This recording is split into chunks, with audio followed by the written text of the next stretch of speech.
Today on Season of War, Ridge's Seraphon march forth to confront the forces of chaos, while Jordan's Helsmiths of Hashut unleash their infernal war machines. Aslan Starmaster leads the Sunclaw Star Host, though Asaurus Oldblood on Carnosaur is perhaps their most fearsome champion. 2 units of Kroxigor add a fearsome presence to the army, while a reinforced unit of Raptidon Chargers might be their most deadly threat. The army also includes the Sunblood Pack, 3 units of Saurus warriors, and 3 Ripperdactyl riders. Across the battlefield, Uruk-Tar, the first demonsmith, leads a demonsmith cabal, while an Ashen Elder walks beside him with an eye for weakness and the scroll of petrification. 3 Dominator engines form the army's vanguard alongside a reinforced unit of Infernal Cohort, while 10 Infernal Razors and a Tormentor Bombard provide ranged firepower, and a unit of Bull Centaurs wait for the right moment to strike. These 2 forces will fight over the creeping corruption battle plan, which awards 5 points for holding 1 objective, 3 points for 2, and 2 points for controlling more objectives than your opponent. The underdog will unlock the chance to either bolster casting, chanting, and unbinding rolls, or inflict D3 mortals to unsuspecting units.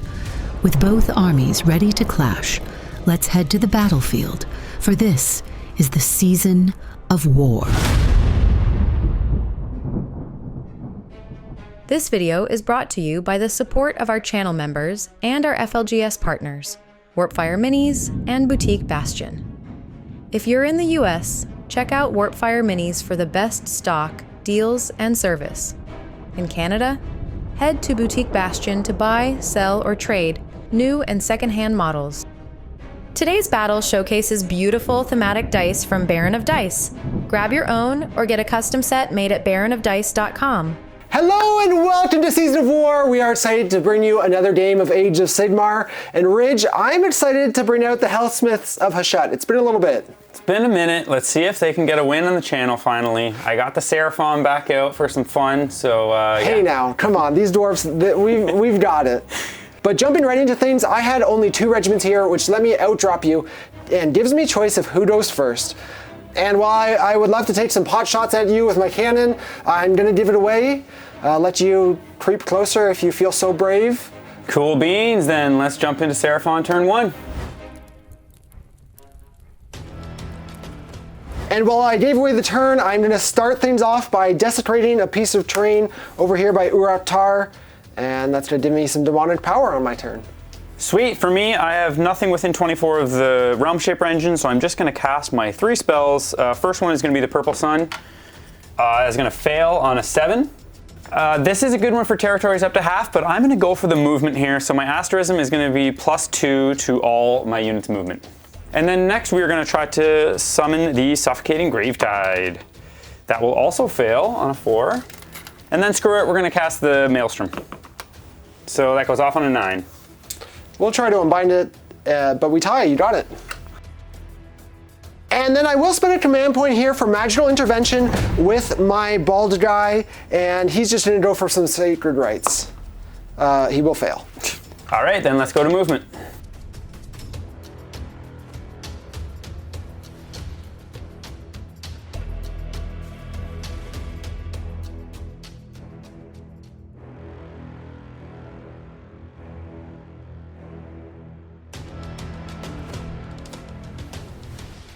Okay, that is going to be the end of my movement. And I'm not going to redeploy, but I am going to spend a command point for a covering fire with my Tormentor Bombard. Closest thing is going to be your Saurus Warriors on the left side. I am going to go for the all-out defense here. We'll be on 4s here. Take 1. D3 for 2 damage. Kill 1. All right, so vigorating turn here from the lizards. Yeah, the only thing that I could have done was if I would have rolled a 6 for the other Kroxigor unit, I could have possibly got 3 out of my territory. Now, we all know scouting is hard on the missions up to half. So, yeah, not too mad about that. All my Saurus are on point, so they're getting the +1 save, and just waiting for Jordan to kind of make the first move. So I'm just going to score 8 for holding 2, and that'll be that. Yeah, I didn't expect too much action this first turn, so that's why I was a little free with the command points, but we'll start preparing our defenses as we jump into Helsmiths of Hashut turn 1. I'm going to start off by desecrating this objective over here, so I have 2 terrain pieces desecrated now. And I'm going to give those 2 demonic power points to Uraktar, so he'll get +1 to cast. But we'll actually start with the Ashen Elder going for a sacred ritual, of which he gets 2 points. Then Uraktar is going to try to summon the Horrorghast, which I will get on an 8. Mm-hmm. I also get an 8. +1 coming up big. And then he's going to cast his own War Scroll spell, Curse of Stone, which will fail on a 6. And that is going to be it for my hero phase.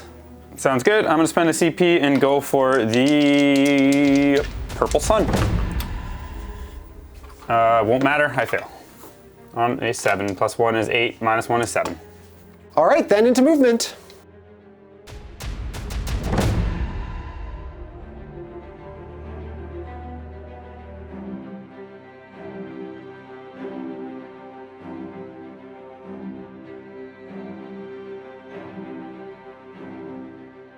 That's it for my movement, so I'm gonna get into shooting, and we've got the Tormentor Bombard with its 30-inch range. I'm gonna spend a command point with it for all-out attack and target your Raptidons. So we'll be on 2s and 3s here. 2 at Ren 2 for D3 damage each for 3 total. You kill a Raptidon. Then the Horrorghast is going to shoot at your manifestation. It takes 2. And that is going to be it for my shooting, so I'll just go for a little charge here with one of my Dominator engines. It's going to be a 3, which isn't enough, and I'm actually not going to spend my command point to reroll that. I'm not using my CP for anything else, so I don't see a reason not to try for a big counter charge. So the Kroxigor are going to go for counter charge. They're also going to roll a 3. Okay. Yeah, neither of us are eager for the action. But that is going to wrap up Helsmith turn. I similarly hold 2 objectives, but not more, so it's going to be 8 points on primary. I've started to desecrate things, and I'm trying to react positionally to Ridge kind of pushing hard well, I mean, he's pushing everywhere because he's got a lot of units, but your Raptidon's threatening this side. Now, if you want to come over there and take that objective, you're potentially not really getting into much, so. It is what it is, and we're obviously kind of at a bit of a standoff, neither of us really committing too hard. So we'll be tied going into priority, and actually I do get an extra power point for being on an objective with my Ashen Elder. Nice. Remembering my rules. So then prio for round 2. That's cocked. Yeah. It is a 6th though, and I am always wary, but I'm going to give you the turn, and we can jump into Seraphon turn 2. Let's do it. And at the start of the round here, I'm going to desecrate this terrain piece, or this objective, sorry, over here. All right, so with the Realm Shaper, I'm just going to hit the piece with the Kroxigors, which is just going to be your 1 dude there, so bad D3, so 2 mortals to him. Okay, first I'm going to cast the Shackles with the Slans on a 11. And then that's going to be bad D3 to him, which I'm going to fail. And then we're going to go for the Suffocating Gravetide, which is going to fail. Okay, so then we'll just go for the Purple Sun last. We get that on an 8. I failed to unbind. All right, that will be all for Hero Phase. And on my side, I'm just going to have Uraktar take his demonic power points and give them to my little guys to give them a 5-up board save. All right, sounds good. I'll go into movement.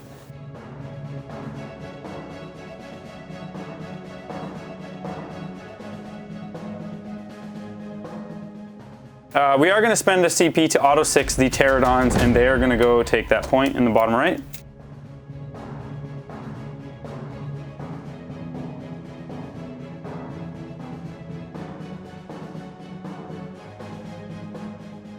Okay, that's going to be all for my movement.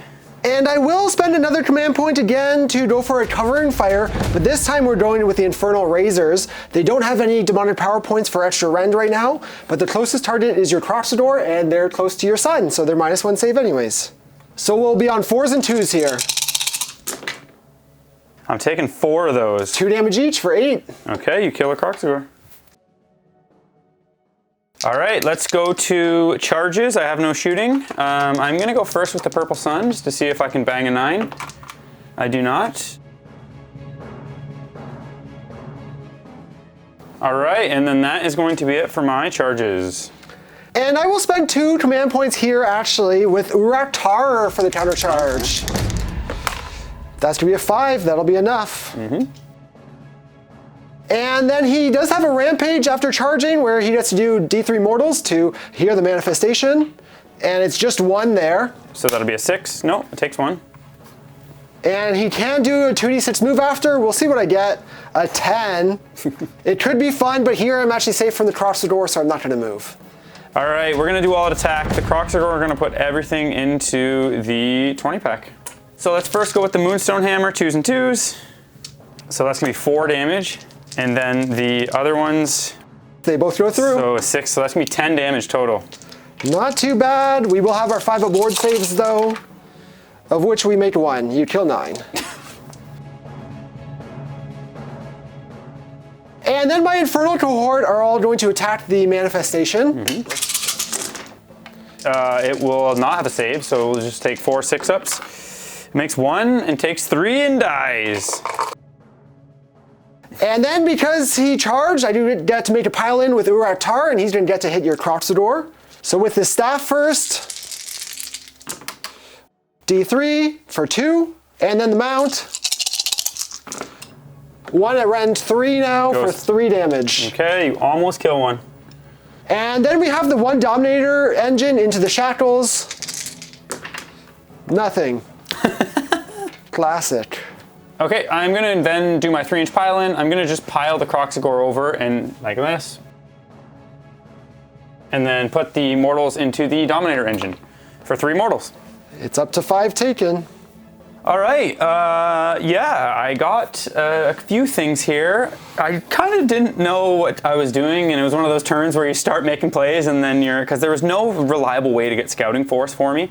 Now, I could have just ran some of the Croxagor up in the middle and then hoped you didn't countercharge me, but I don't know. I wanted to try to dwindle down the dwarfs and shoot the Maelstrom in, and just if I got lucky and it didn't die, I could have done a bunch of mortals to everything.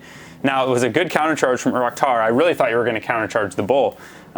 So it was the other bull that countercharged me. Yep, the big one. Yeah, so I needed to use the auto 6 to be able to make sure that I get restless and take your bottom right point. So I did that. We didn't get scouting, but I can bring things back, and I have a lot of units, so it's not the worst end of the day. So yeah, I'm going to score. I will get more now for 10, and then I will get level 1 restless, so I'll score a big 15 here. Yeah, and I'll get to answer now, so we can jump into Helsmiths of Hashut, turn 2. And into my turn, I'm going to start by desecrating another terrain piece over here, which will allow me to allocate 4 demonic power points.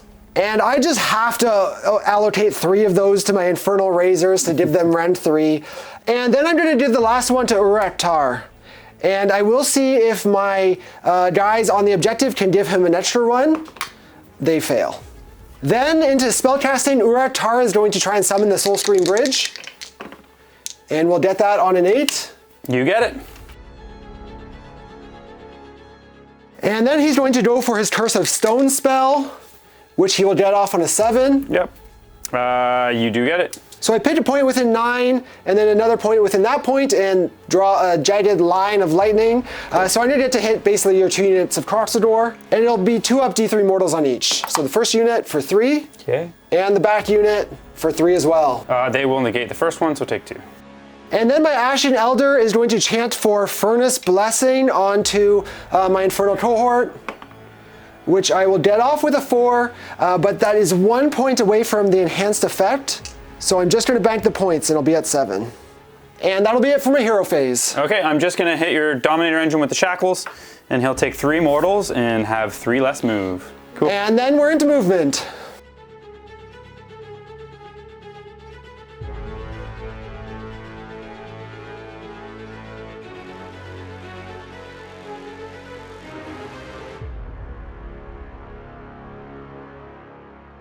And that's going to be it for my movement. I am going to go for the redeploy with the 10 Source Warriors in the top left corner for 3, so that will make that an 11. All right, into shooting, we've got the Infernal Razors all buffed up, so we'll start with them. They're going to split their shots. I can still get 3 into your Saurus, and then I'll have 4 into the Purple Sun, and the last 3 into the Shackles. The Infernal Razors bring down 3 Saurus warriors, do 6 damage to the Purple Sun, and 4 to the Soul Snare Shackles. Then the Tormentor Bombard fires at the Raptidon Chargers, and brings another one down. Uraktar then unleashes his ruinous torrents and brings down the lone Kroxigor. The Horror Gas does 3 more damage to the Purple Sun, and the Dominator engine with Immolation cannons deals just 1 damage to the Shackles. And then on a 3-up, your Raptidons can't use commands. I fail it. And that's going to be it for my shooting. So we'll get into charges, and we'll start with the Bull Centaurs. Getting a 7.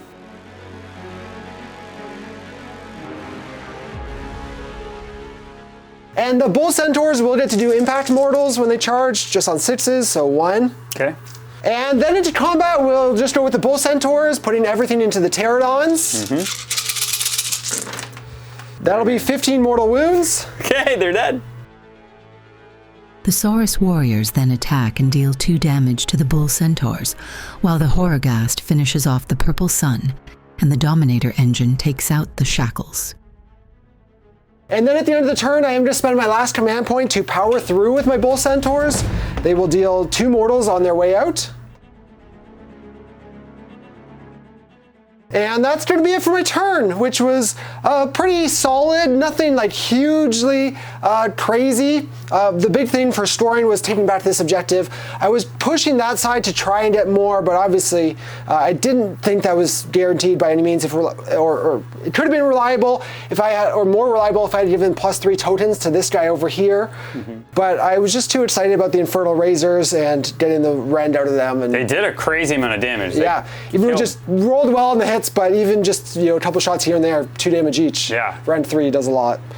So yeah, that was fun to finally get to shoot with them for the first time.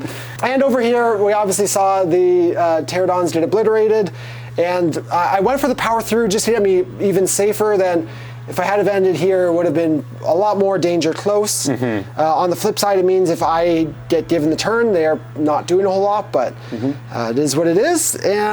And with taking this objective back, I will store 8 points on primary, but also my first step of Restless Energy for 5 points. So it'll be just a 13-point turn here, which will make me the underdog heading into priority for round 3. Sounds good. That's a 5. A 4 for me. And I think I will actually take the turn, give up the tactics, but see if we can just kind of weather you down while I have the advantage. So let's jump into Helsmiths, turn 3. All right, so underdog, I'm going to choose the top left point and the bottom middle point and zap the Dominator engine for 3 mortals. That is going to take it down. Wow. And the cohort for 3 as well. All right, into my turn, I am going to desecrate this train piece over here, actually, and that'll give me 5 demonic power points. And I'm going to give 3 to the Dominator engine with Immolation cannons, then 2 to Uraktar, and we're to see if with the Infernal cohort can give him a 3rd. They do, which is big because it gives him +1 to cast on his War Scroll, as well with my sub-faction, another +1 to cast. So he'll be +3 to cast right now. Nice. And into spellcasting, he'll start with Curse of Stone, which will go off with an 8. Cool, I'll try to mind. You get it. And it'll hit your Kroxigor and Sunblood Pack. So the Kroxigor first for 3. Okay, they'll take 2. And the other guys for 2. And they'll take 1. And then my Ashen Elder is going to chant for Furnace Blessing onto my Infernal cohort. And he'll get that off with the Enhance effect, so they'll get +1 rend and crit mortals. And then I will spend a command point to rally them. I'll bring 4 back. And that'll be it for my hero phase. I'm just going to rally the Kroxigor that are by the woods, and I'm going to heal all 4 back. All right, then into movement.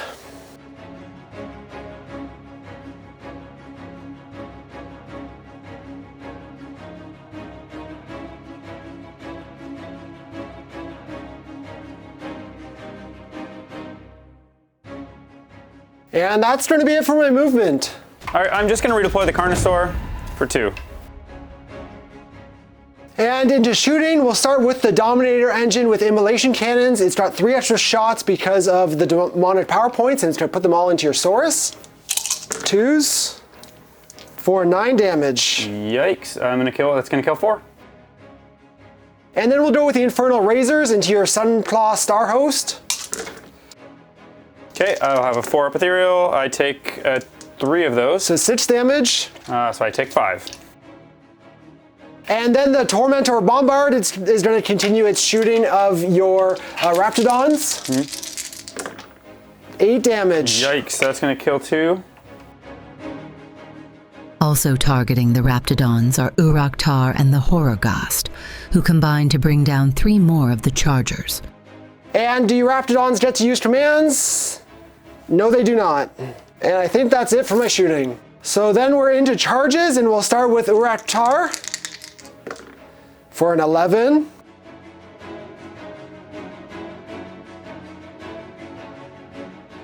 And the Bull Centaurs will do impact mortals, but roll no 6s.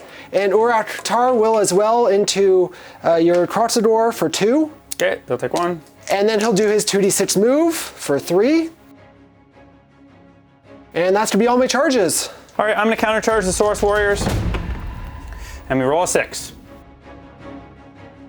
And then we're gonna start off combat with Uraktar for 4 damage so far. And then the mount at Ren 2. 6. He makes it. So 4 damage. So I will take 3. After Uraktar fails to do the damage he'd hoped, the Saurus warriors bring down 1 Bull Centaur, but eventually fall to the remainder, while 2 Kroxigor and 8 of the Infernal cohort are also slain. And that's going to end the turn with Helsmiths. Now, we lost a bunch of Infernal cohort, but overall the turn was a pretty good success.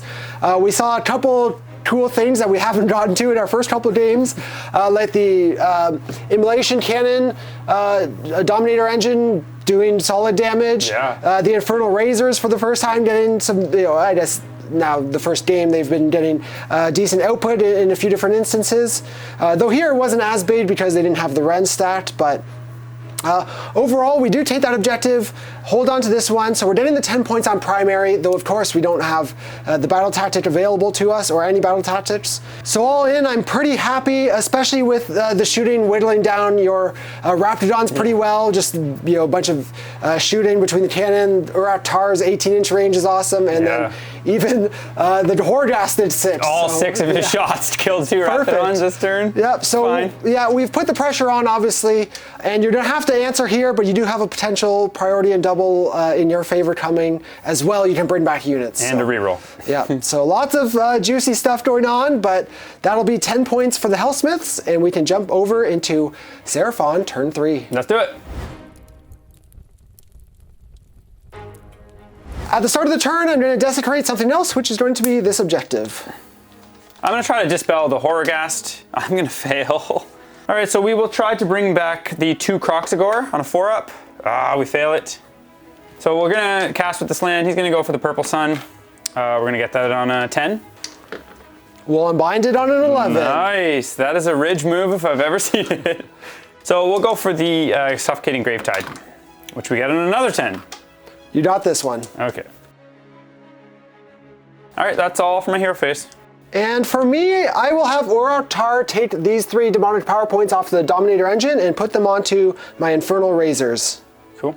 And with a net +2 to cast right now, I am going to go for the magical intervention with Uraktar and try to summon the Shards of Valadar. But I fail. All right, then I will go into movement phase.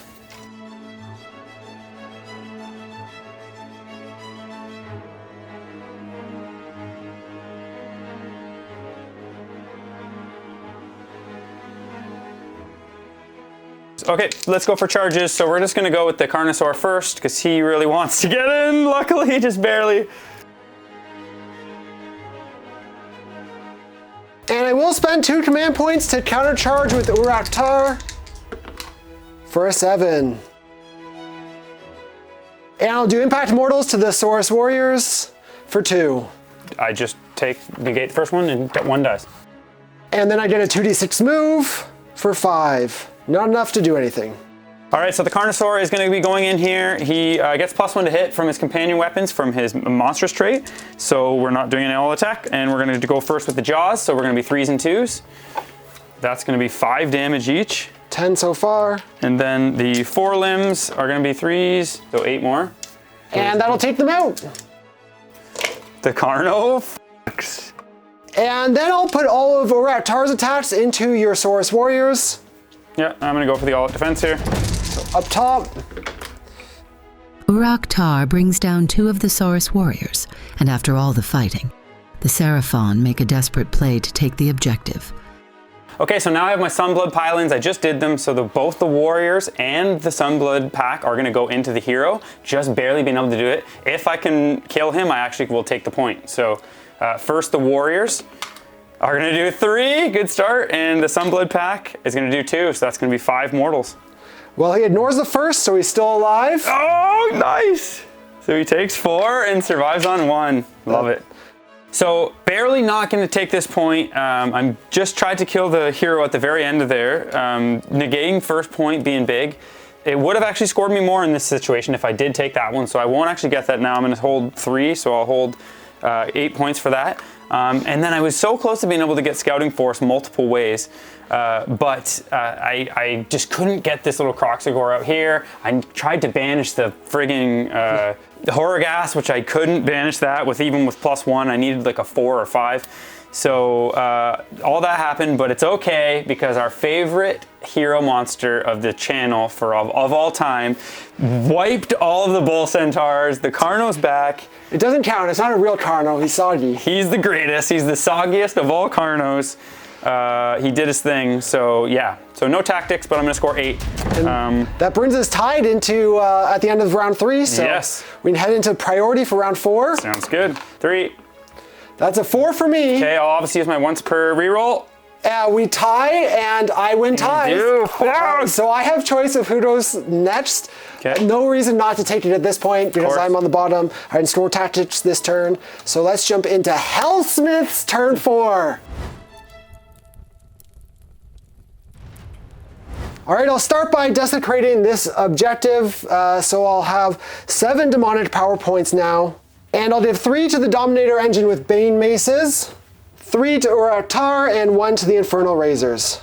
Then into spell casting, I'm going to cast Uraktar's Lightning spell. That'll go off with a 9. Sounds good. I unbind it on a 10, actually. And then he's going to try and cast Molten Metal onto your Sunblood. And I'll get that off on a 9. Okay, you got it. So it is a natural 6 though to cast, so it's 6 dice, and it's gonna be 4 up mortals because your save is a 4 up, so 3 mortals. He negates 1, so he does take 2. And then the Ashen Elder is gonna chant for Storm of Obsidian Shards. I'm gonna just get a 2, so I won't get that off, and I'll bank the points. And that's gonna be it for my hero phase. I'll just rally the Raptidons. We will get 1 back. And then into movement.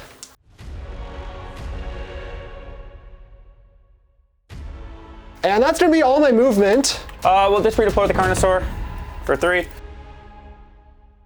Then into shooting, we've got the Tormentor Bombard. It's going to put all its shots into your Sunblood hero for 3 damage. He's very dead. Then we'll have the Infernal Razors putting all their shots into your Saurus Warriors for 6 damage. Okay, kills 3. And then Uraktar will shoot the Warriors because he has shoot in combat for 6 damage. They are toast. Then into charges, we'll go with the furthest Dominator engine first. That's a 3, it just gets in.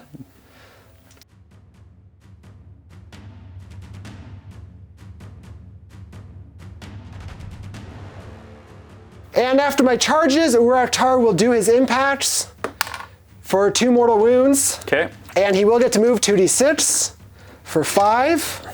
And so we'll just tag them at the edge of 3. And we will start combat with Uraktar, putting everything into your Skink Riders. Nothing. And then the mount. 2, I run 2 for 6 damage. Yeah, you kill 2. With the Helsmiths leaving little to chance, the Dominator engine with immolation cannons finishes off the last Kroxigor, then powers through to take the objective. And we will take that objective, which is big because it secures me more points than you, which is obviously notable because I'm going to store 1-2 more for not only the 10 points on primary, but I will get the first step of my other battle tactic, Wrathful Cycles, to hold more than you, so that'll be 15 points for the turn. And bigger than that, I pretty much just secured the battlefield and the objectives. Yeah, it's going to be very difficult for me to now. The Carnosaur obviously can come in and eat Uruk-Tar, try to, but then he might even go down, and at best that's going to give me your middle home. There's no way I'm getting scouting now, which I think obviously going into this we knew that was going to be troublesome. A big reason for me to take the turn and try to deny it. All right, so then for the bottom of turn 4 here, I do have a couple plays, so I'm just going to do them on camera to see what I can actually do. So first of all, I would need to get the 4 up to bring back 2 Kroxigor, which I would do. They would have a 9-inch charge, so let's just see if they would get in, which they would. Now, I would redeploy this, so I didn't have a chance. You're right. It would have been a 5, so I would be able to get further away. Yeah, so you're out. So they wouldn't do anything. He would come over here and charge here. And try to eat him. Yep. All right, so we will go for the all-out defense with Uruk-Tar. Okay. Yeah, he's not wounded, so I don't do extra damage. All right, so we are going to just go for all-out attack because I don't care, and if he dies, he dies. I'll take the minus. Oh no, actually, this is the great thing about the Carnosaur. Because he's ethereal, I can do the all-out attack without actually suffering the minuses. So it'll give the rider +1 to hit. I can actually do my 3-up, first to see if you cannot do commands. No, so you can do your all-out defense.